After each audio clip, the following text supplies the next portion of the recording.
Doncs aquí després tinc la roba interior, val? Tinc calçotets, mitjons blancs i mitjons negres. I tot i que no tingui gaire problema d'espai, sí que és cert que ho tinc molt... Sí, una mica desbaratat. Sí, exacte, Sí. perquè em fa mandra plegar-ho. Ja, Sí, bueno, sí. però és natural. Però jo, amb el tema dels mitjons, veig que aquí tens això així, paquetets aquests, que clar, visualment és molt lleig i a més això fa malbé Fa malbé el mitjó. el mitjó, la goma, no? Aquesta del mitjó.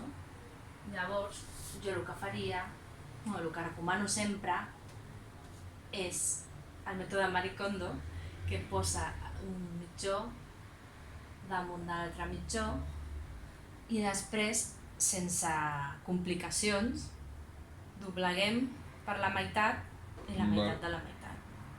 I llavors queda així com un paquetet i ja ho poses aquí.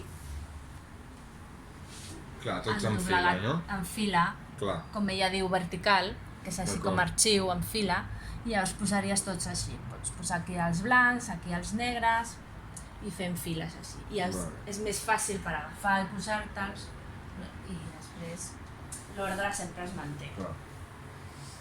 I abans m'has comentat, també... El tema dels penjadors és superimportant, i perquè queda visualment dona molt desordre tenir penjadors tots diferents.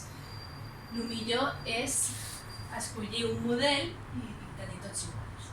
Després, aquest tipus de penjadors, que són els de les tintoreries, això és molt dolent per la roba.